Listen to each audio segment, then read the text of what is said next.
Sumainyo ang Panginoon. At sumaiyo rin. Ang mabuting balita ng Panginoon ayon kay San Mateo. Papuri sa iyo, Panginoon.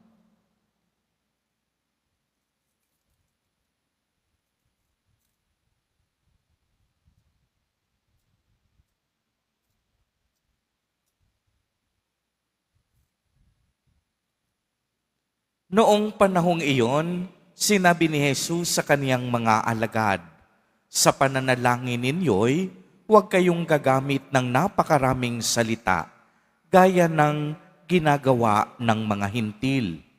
Ang akala nila ay pakikinggan sila ng Diyos dahil sa dami ng kanilang salita. Huwag ninyo silang tutularan, sapagkat alam ng inyong Ama ang inyong kinakailangan bago pa ninyo hilingin sa Kaniya.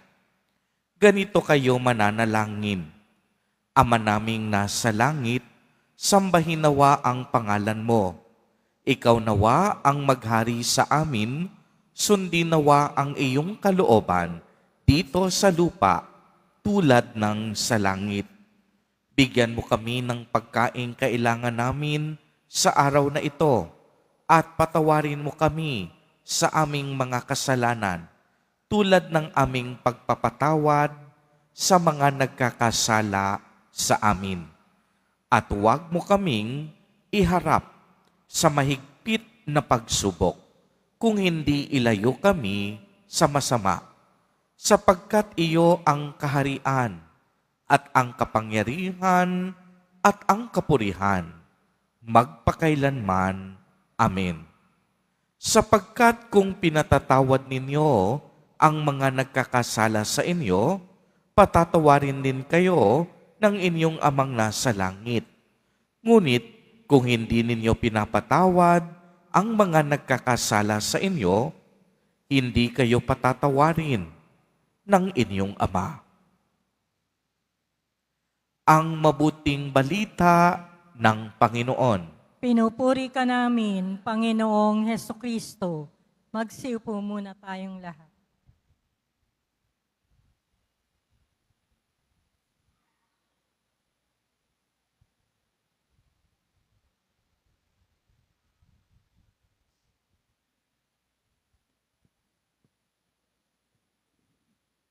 Magandang tanghali po sa inyo lahat. Pwede po bang batiin niyo yung katabi niyo, sabihin niyo sa kanya, na miss kita. Sige nga po. Ayan, no? Yung iba ayaw yata, no? Pangalawa, sabihin mo sa iyong katabi, pautang naman. Ayan, wala na, no? Hindi na kumikibo, no? Mga kapatid, sa araw po na to, ako'y nagpapasalamat sa inyong mahal na rektor at sa inyo rin pong parochial vicar sapagkat ako'y naimbitahan para sa pang-apat na nobinaryo para sa ating mahal na patron na si San Juan Bautista. Palakpakan po natin si San Juan Bautista. Alam niyo mga kapatid, no, ako'y bagong pari, isa sa mga karanasan na hindi ko makalimutan dito sa simbahang ito, one time ay inanyayahan ako ng aking classmate, si Father Jojo, kasi dito siya naka-assign. Sabi niya sa akin, "Oy, masama ang pakiramdam ko. Baka pwedeng ikaw munang pumalit sa akin para magpakumpisal." So ako po'y nanggaling ng St. Anthony sa Singalong. So nag-LRT po ako and then nagpunta po ako dito. Ako po'y nagpakumpisal. Naalala ko po ay yung site po na doon, nagpakumpisal po ako doon ng 2 oras. No? After pong magpakumpisal, gutom na gutom po ako. Ayan, no? Kasi doon ko po talaga naranasan yung makakaibang kasalanan. Pero sabi ko naman, ang sarap ng pakiramdam kasi uuwi ka na alam mo na yung mga tao ay nagsisi sa kanilang pagkakasala. So madaling salita po, after 2 hours, kumain po ako, and then nagpaalam na po ako, lumakad na po ako papuntang Carriedo. And then sumakay na po ako ng LRT. Nung ako po'y magbabayad na, napansin ko yung bag ko may slash na ho, no? Hindi ko alam kung saan ba na-slash o ano pa man, no? Kaya bumalik po uli ako dito. Nangutang po ako kasi wala na yung wallet ko, no? And that time, mga kapatid, nung gabing iyon, syempre tao ka rin po, di ba? No, sabi ko, sinisi ko yung classmate ko, bakit pa kasi ako inimbitahan dyan eh? Nawala tuloy yung wallet ko. Na-slash tuloy yung paborito kong bag. Jerbo pa naman yon, di ba? Uso yung jerbo noon, no? Pinakaingat-ingatan ko, no? Pero sabi ko, bago naman ako matulog, sabi ko, siguro mas nangailangan siya, no? Sabi ko, bakit ko ba sinisisi yung simbahan? Bakit ko ba sinisisi yung kaibigan ko? Aksidente ang nangyari. Pero hindi ko ba naisip na sa 2 hours na iyon, alam kong maraming nagkumpisal. Alam kong masaya sila na umalis sapagkat alam nila na sila'y napatawad ng Diyos. Sabi ko sa sarili ko, bakit ko ipagkakait yun sa Diyos? Yung wallet na yon, pwede naman bumalik yun sa akin. Kung yung bag na yon, marami pa naman akong bag. Pero bakit nga ba ako magagalit sa araw na ito? Ang mahalaga ay naihanda ko yung mga tao, nagbago sila, at nagsisi sila sa kasalang kasalanan. At yung taong may gumawa man nun sa akin, sabi ko, pinagdarasal kita na sana next time, huwag mo nang gagawin iyon. Mga kapatid, sa buhay ho natin, minsan ang akala natin, tayo ang Diyos. Minsan nakakalimutan natin na tayo ay tagapaglingkod ng Diyos, na tayo alagad ng Diyos. Uunahin palagi natin ang Diyos. Ang lahat ay galing sa Diyos. Amen? Amen. Palakpakan ho natin ang ating Panginoon. Sa unang pagbasa ho ngayon, narinig natin, nagtapos na yung kwento ng 2 propeta. Ang mga propeta na to ay si Elias at si Elisha. Sila po'y magagaling na mga propeta. Dahil sa kanila, yung bayang Israel muling bumalik sa Diyos. Dati kasi ay iba-iba yung kanilang Diyos. May Diyos-Diyosan sila, nakalimot sila sa Diyos. Pero sa pamagitan ng 2 propetang ito, muli silang bumalik sa Diyos. Pero mga kapatid, ang kakaiba sa 2 propetang ito, bagamat sila'y naging instrumento ng Diyos, ay hindi nila kinilala yung sarili nila bilang Diyos. Halimbawa, kahapon ho, sa ating unang pagbasa, si Elisha, nung umalis na si Elias papuntang langit, pwede naman niyang gawin, hahatiin ko ang dagat na to, ang tubig na ito. Kaya niyang gawin iyon. Pero sabi niya, kailangan kong tawagin ang Diyos. Ipinakita pa rin ni Elisha na sa buhay niya, mas mahalaga ang Diyos. Hindi ako ang Diyos. Kailangan ko pa rin ang Diyos. Mga kapatid, ang tema po ng ating pagdiriwang ngayon, anong sinabi ho ni San Juan Bautista? Ihanda ang daraanan ng Panginoon. Simple lang ho mga kapatid, inaamin ni San Juan Bautista na hindi ako ang Mesiyas, ako'y naghahanda lamang. Hindi ako ang mensahe, tagadala lang ako ng mensahe. Mga kapatid, ilulugar palagi natin ang ating mga sarili. Hindi tayo Diyos, tayo po'y tagapaglingkod ng Diyos. Kaya dapat ho, ang meron tayo ay kababaang loob. Kaya nga sa ating ebanghelyo ngayon, di ba? Anong sabi ni Kristo? Tinuruan niyang magdasal ang kanyang mga alagad. At sa panalangin na to, alam natin ito, yung Ama namin. Pag dinasal niyo po yung Ama namin, merong isang anak na nagdarasal sa kanyang tatay. Merong isang anak na humingi ng tulong sa kanyang tatay, hindi pinapangunahan yung tatay.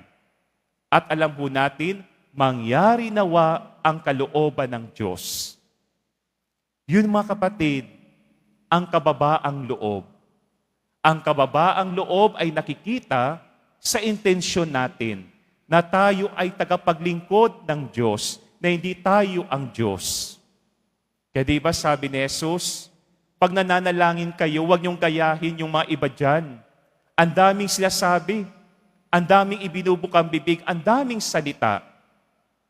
Pero mga kapatid, kahit simpleng amen lang, kahit simpleng pagyuko lang sa simbahang ito, sa inyong pagluhod, ramdam na ng Diyos ang inyong pangangailangan.